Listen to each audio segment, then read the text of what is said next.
Let's have a chat. Oh, don't hit that fast button so quick. This will only take a minute. Have you ever gone on vacation, spent a whole bunch of money on a credit card, and then when you get home, you see the credit card bill and you just completely freak out? Well, that's what happened to me. Here's my credit card bill. Yeah, well, I wasn't going to show you the real one, all you hackers out there, and steal everything I got. So I went down to Brazil. If you watched one of my shorts, you probably would have seen the fact that I was down there. It was my mother-in-law's 90th birthday. It was mine and my wife's 25th anniversary, and it was my son's 20th birthday. So we went down there and had a really great time and got to see family and everything, and it was great.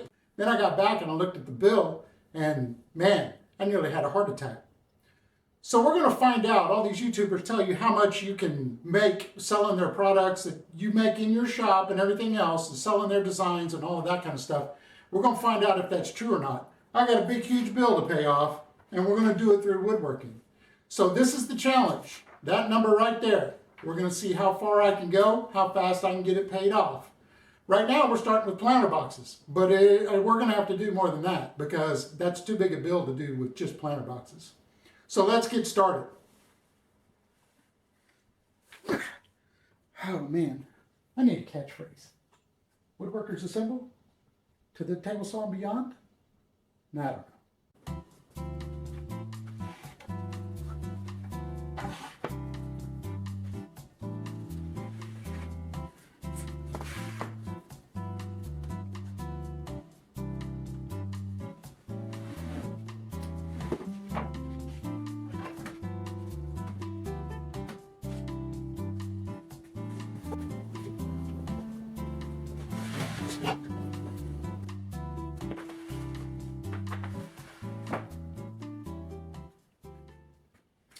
This is my stack of cedar pickets from when I did this about a year ago and I never got to these.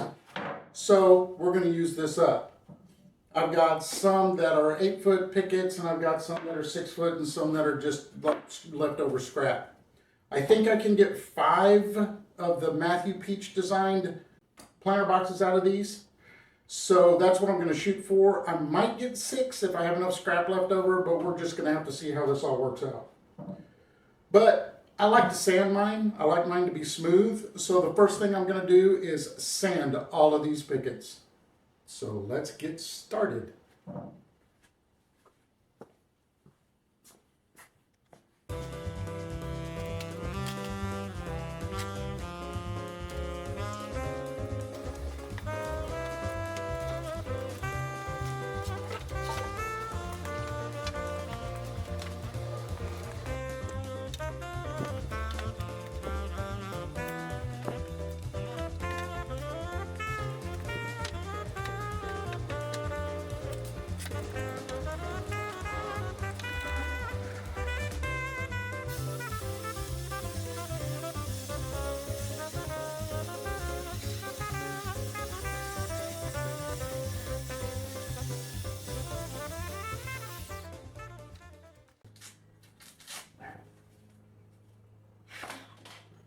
Well, after a whole lot of that, we've got one side sanded.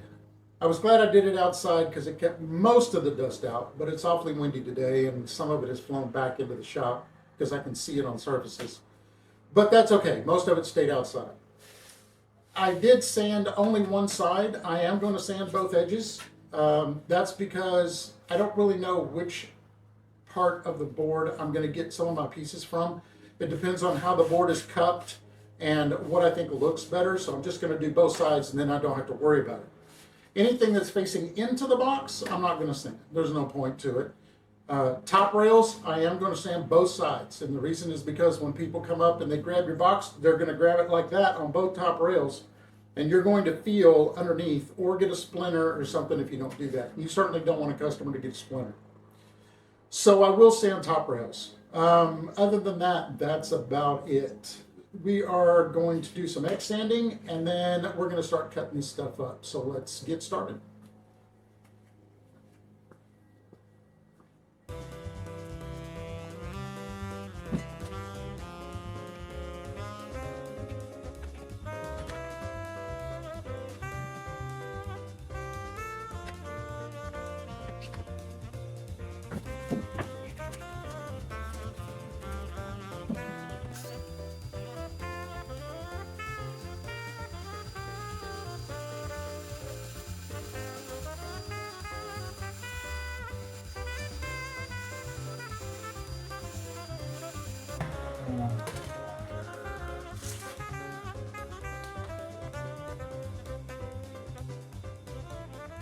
So you're probably asking yourself, why didn't he just run those through the planer and just take care of it and not have to sand all this stuff?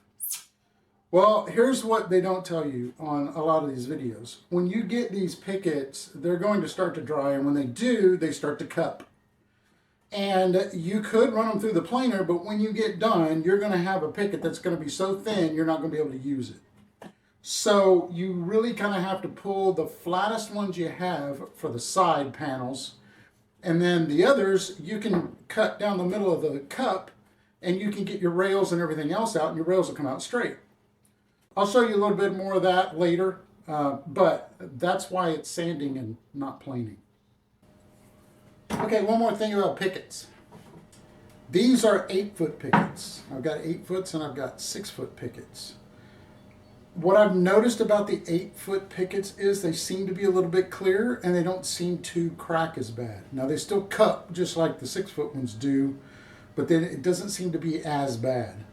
I would suggest 8-foot pickets if you can afford them, and then leave the 6-foot pickets, unless you just find really nice ones. But other than that, I think I'm just going to start going with the 8-foot ones. Oh, RZ mask, these things are great. I'll leave a link in the description for that, and also these 3M glasses with the foam on the back. I love these glasses. These things are awesome. So there'll be links in the description down there for some of this stuff in case you're interested. All right, that's enough of the sanding.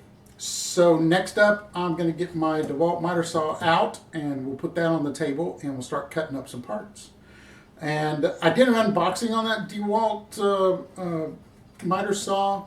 I'll leave a link up here for you in case you're interested. So.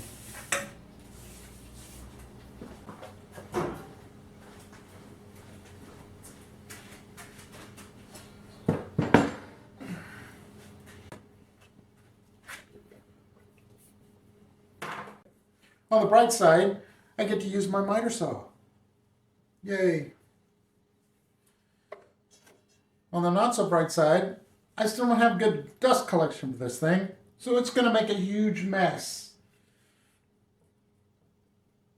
I don't know why DeWalt did it this way. That's the only bad thing about this saw. It's not very good for dust collection.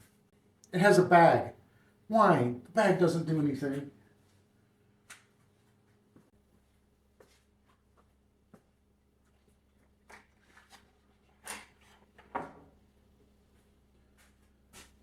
Okay, something else I don't see a lot of these YouTubers talking about is board selection. Now, these cedar pickets, they're not the best wood in the world anyway, right? So when you go, they've got knots in them, some of them are split, things like that. But you can get pretty clear boards, and you want some for the sides, the side panels of your planter boxes. And the reason is because the better you can make it look, the better your stuff is going to sell. I see a lot of people that are putting them, I've scrolled through my Facebook and looked at who's selling what, and most of it's rough stuff. They're not sanding it, they're not doing anything. And when I show up with a planter box and I put up a picture of mine, I get comments all the time about, oh wow, that's beautiful. So, wood selection is absolutely something you should pay attention to. Now your side rails, stuff like that, they're real narrow, and it's not going to matter a whole lot. But something that's going to really show, that's something you want to pay attention to. I'm going to pull the best long boards I have, the 8-footers, and I'm going to cut out my side panels first. The reason I'm cutting out side panels first is because I don't want this to get mixed up with my other boards, and I accidentally cut this wrong. So we're going to do the side panels first, so I know that the showpiece is done. Can you make money selling planter boxes? Yes, you absolutely can. I've actually done it. I did it last year. I sold 7 planter boxes. I did it as a test just to find out if it would work. And I sold 7 of them. One of them was actually a custom one that I made for a lady because she bought 2 and she wanted one that was double sized. So I just made a double sized one. Yes, they will sell. The question is, how are you going to stand out from everybody else? Matthew Peech has great stuff. He comes up with great ideas. He's very creative. I love watching his channel. I'm not that creative. I can build stuff from a plan, but coming up with something on my own, I don't see it. So I have to use somebody else's stuff because I can't visualize it in my head very well. So mainly, the only way that I can stand out in that crowd on Facebook selling planter boxes is build a better planter box. I do stuff that other people don't do. I pay attention to board selection. I pay attention to where the knots fall. I pay attention to how it feels when you touch it. I do that, and it works. It really does work. Build a better mousetrap. I mean, that's all you have to do. All right, I don't have very good lighting on this side of my shop, but hopefully you can see this. These cedar pickets range widely in colors. So this one here is more brown and it's got a brown streak through it. This is kind of more of a pinkish tone. So is this one over here. So back to board selection, I don't want these two panels next to each other because they're not going to match in color. Well, it's just a planter. Who cares? Believe it or not, the reason I do that is because I took them to a client and she asked me, well, shouldn't all of the boards match in color? Well, no, because cedar varies widely in color and I didn't pay attention to that, but I pay attention to it now.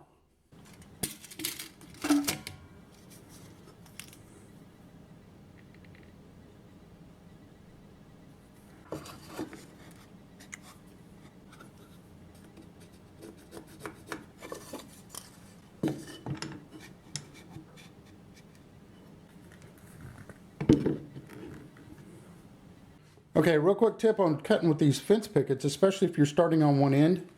If you look at that one underneath, it's perfectly up against my fence. And so is this one. This one is perfectly up against the fence. But if you come down here and look at the other end, yeah, that's not straight at all. So you really got to pay attention with these fence pickets because otherwise you're going to wind up with wonky cuts. And if you get wonky cuts, it's going to be harder to put these boxes together.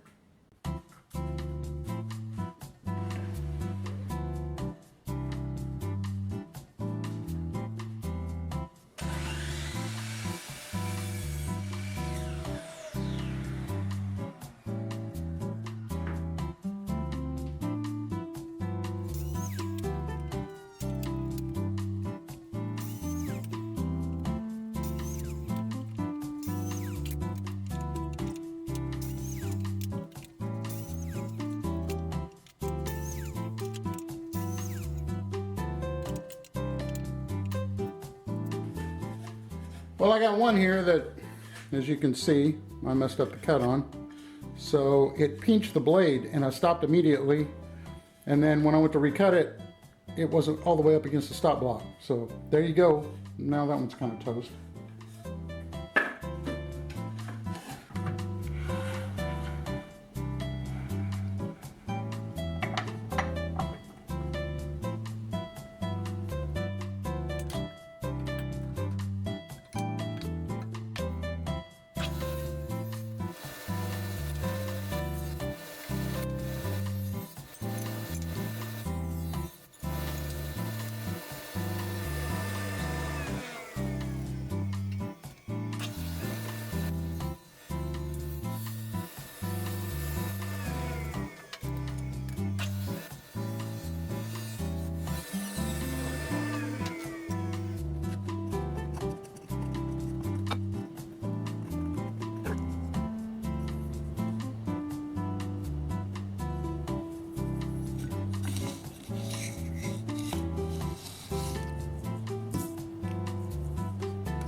Huh.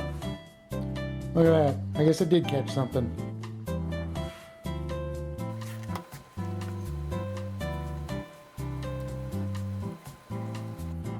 You should see the rest of my shop. It didn't catch nearly enough.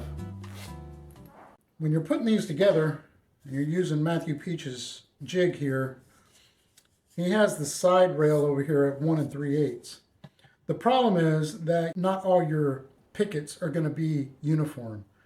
So in order to be able to get a screw in here, sometimes you just kind of have to eyeball it and get it centered as best you can.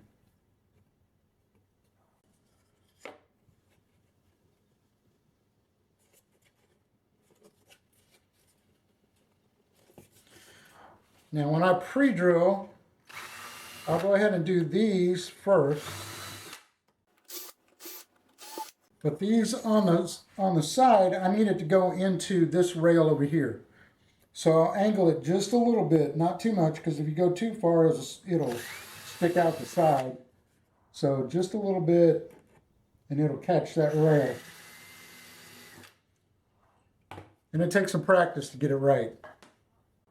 Now when you're sinking these screws, I've got my clutch turned all the way down to number 4. That seems to be pretty good. But this stuff is pretty soft. You can hit a soft spot and you can still drive it all the way through the board.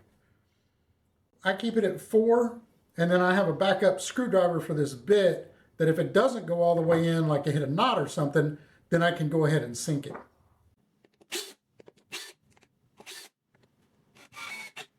And be careful on these corners, because if you go too hard and too fast, you'll crack them.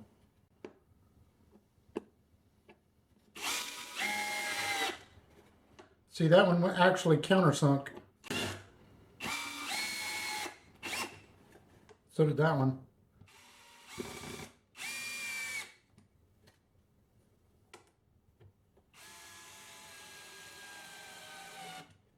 Yeah, this board is very soft.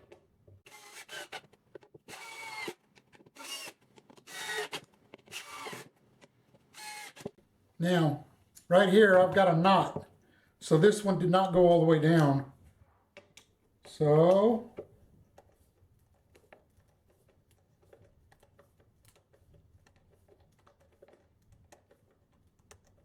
and there you go. Not too bad. Well, I'm going to have to cut 2 new rails for the A sides. Or not rails, these are going to be legs actually. Because if you look, this one is split. And it is split all the way down, and I didn't catch that whenever I was cutting it. And then so is this one. This is the other side of that one.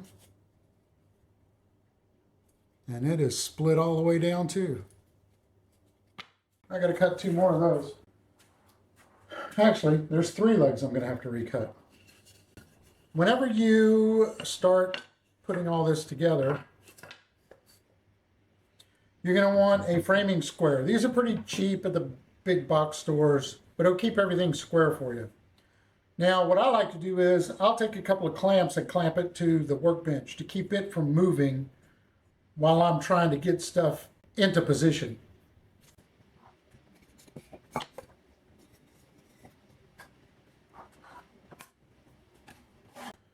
So if I'm positioning this rail here, and I push it down like that, and I push it down like that. So now it's in position. And when I was messing with this and holding these, this didn't move. It gives you a good solid base to work from.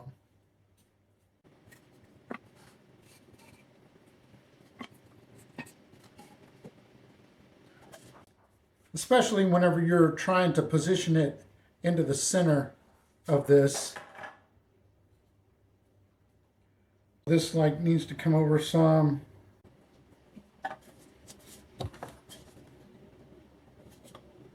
And then you need to get it straight. And that looks pretty good. And then we got to check the top. And the top is off. Top's got to go that way. And there you go. We're good. Now we can nail it.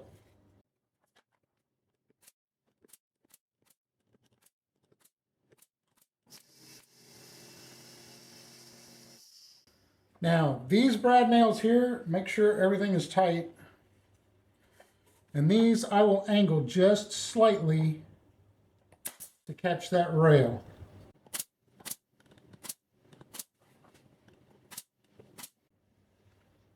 I'm out. I'm out.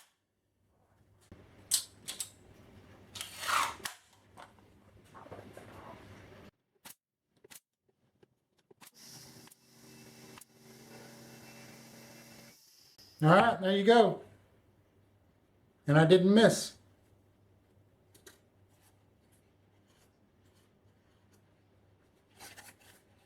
And by the way, I will have links to everything that I use. I will put timestamps also, so if you want to verify that that is what I used, you can click on the timestamp and see the video at that point. Okay, whenever you're putting the B side together, then it's not as crucial to angle your holes into the side because you get more room. So when you put this down,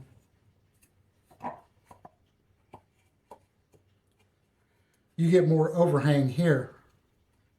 So it makes it a lot easier. All right, let's put this one together.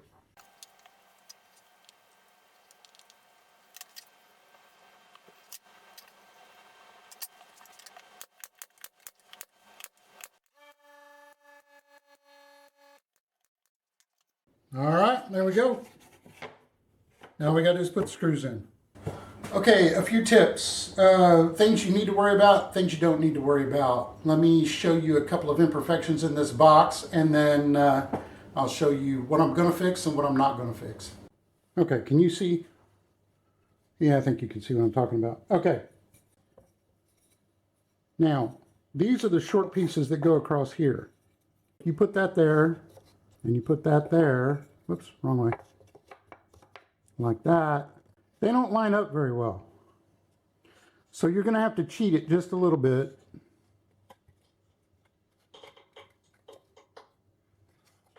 Like that. Now that's going to give you a gap down here and a gap down here that's going to be a little larger than the gap across here. I'm not fixing that. I'm not going to worry about it. I may try to cut these longer on the next ones, but I'm not going to worry about that small little gap right there. This is going to have a lip on it anyway.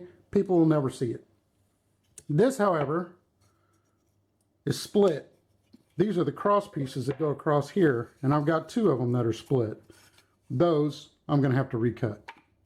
Also, can you see how that board is cupped? Now when I sanded this board, I sanded this side, but I should have sanded this side where the cup is this way. The reason is because when you lay it down on here, you get a more solid connection because it's sitting on 4 points. Otherwise, it rocks. I don't like the way it rocks, so I'm going to sand these two and put them in that way. We're ready to start putting these boxes together, and what I'm going to do is I'm going to shoot brad nails in here just to hold it together until I can get the screws in it. So this is the side of the box. I don't know if you can really see that in here, but the reason I have the camera here is because I want to show you something. When I shoot those brad nails, see how that grain direction is going that way? That means that when I shoot that nail this direction, that nail is going to want to deflect, and it's going to want to shoot out the side. If you look at these brad nails, they're cut flat this way. When you load these nails into the gun, they sit just like this if you're holding the gun in this position. Like that with the handle. And that flat nail is going to try to go that direction. If you hold your gun this way, if it does deflect, it's going to deflect this way up or down, but it won't blow out the side.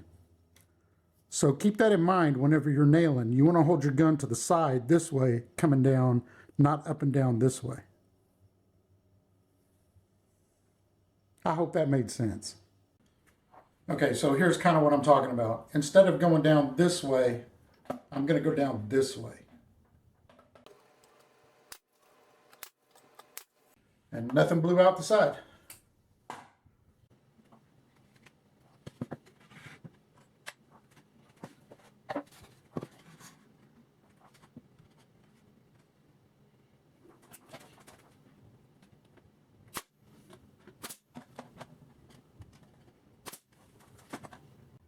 Okay, I didn't miss, but for some reason my gun shot 2 nails.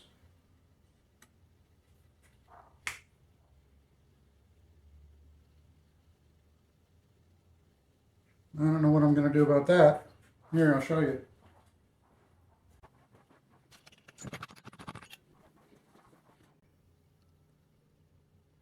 Come on, focus camera. Yeah, see that? Shot 2 nails at the same time. Maybe I can just tack them in. Let's see.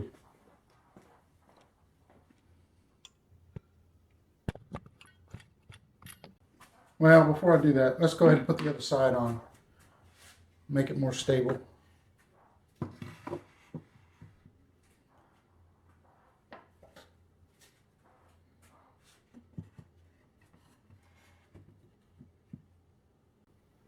What the hell happened there? Oh, I got a B. I put an A to an A. Idiot.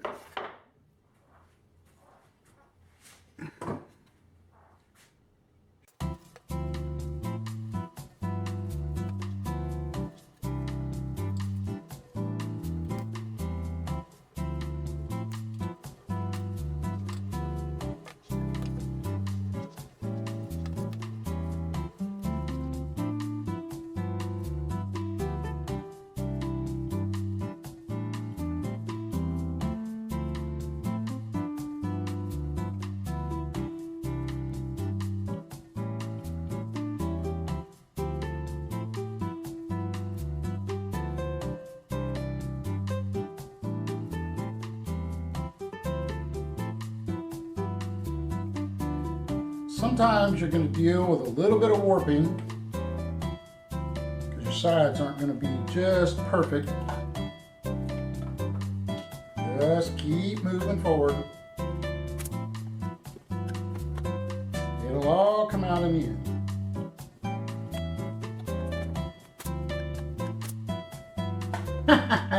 I'm out.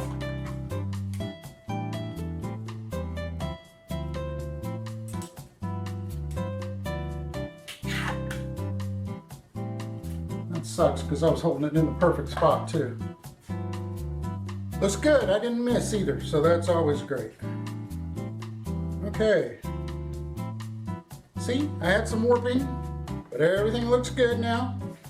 You just keep moving forward. I think in Matthew Peech's video, he said he measures underneath the lip 7/8 of an inch and sets all of these to 7/8 of an inch. I've never been able to get that to work for me. I don't know why, but it never works for me. And maybe I'm remembering the measurement wrong. I don't know. But the best way for me to do it is to lay it down like that. I'm going to put some glue on the box. And then I take the box and I flip it over and try to center it as best I can. And then adjust.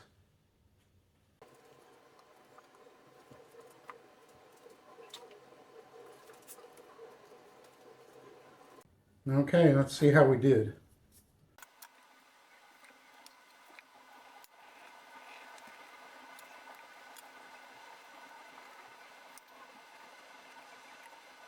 Okay, let's see if I can flip this and have it stay where it is. There you go. Everything came out pretty good. Okay, if I take my little ruler here,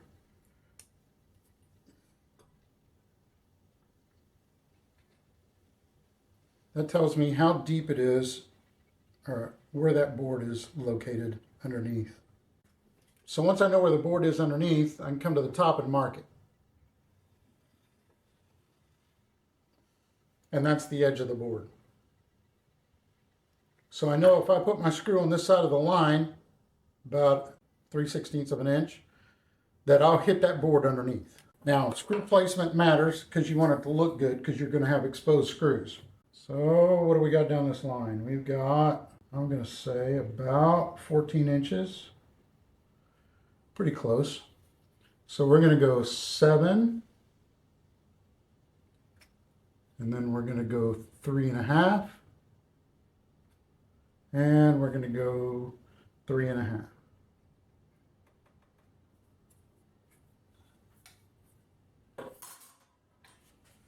Drill. See, sometimes they countersink way too far. And I got my clutch on 4. All right, I'll do the other 3 and then I'll bring you back. Okay, here's where I'm going to deviate a little bit from Matthew Peech's design. He uses 3 rails because he's doing a 3-picket planter, so he only had so much material to work with. He puts 3 rails here that he screws in to the end grain here, and he probably glues it as well. I had a lot of problem with those, and because the heavier pots that you put in here, I had one break out. So from then on, I started putting full bottoms in them. Not a full bottom, but 2 planks that look like that. What I do is I cut a 10-inch long piece, 1 inch wide, and I will glue it and brad nail it in on either side. Then I will flip this over, put the 2 bottoms in, leave a space in the middle for drainage, and then brad nail those in. And then that's it, you're done. So let's get that done now. And I do glue this face and this face so that it catches these 2 boards and this board as well.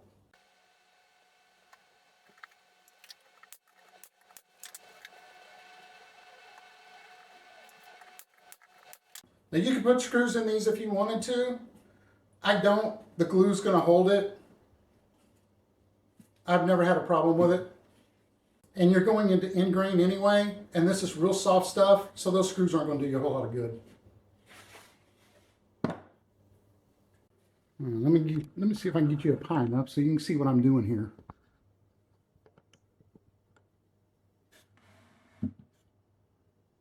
Can you see? Somewhat. Let's go with that. All right. So now I've got my 2 rails in. And then I go ahead and put glue on the rails and glue these in. So let's do that.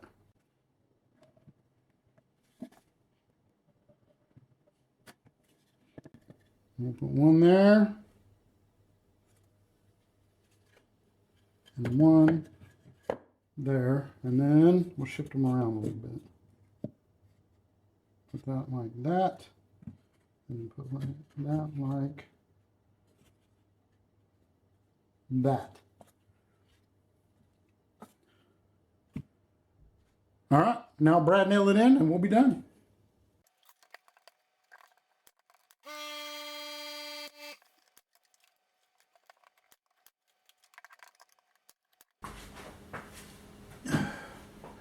Well, other than a final sanding, this one's ready to go. I've got 4 more of these to build, but I'm going to have a couple more pickets so I can recut some pieces. And I've used up everything that I had here in the garage. So I will get those last 4 finished and get them listed on Facebook Marketplace. I'll keep you updated on the challenge, on whether or not I can actually do this and have woodworking pay for my trip. I hope the tips and tricks that I showed you and the problems that you're going to run into, I really hope that helps you get these built and kind of smooth it out a little for you to be able to finish these up and be a little more efficient. These boxes, I think I sell them for about 40 bucks a piece. I'm going to have to sell a whole lot of these, and the season started probably while I was on vacation, so I'm already behind the 8 ball. But I've got a few more ideas on some stuff that I can build and sell, and we'll get into that later. But I will keep you updated on this. Other than that, we're done. So thanks for watching, and we'll see you in the next one.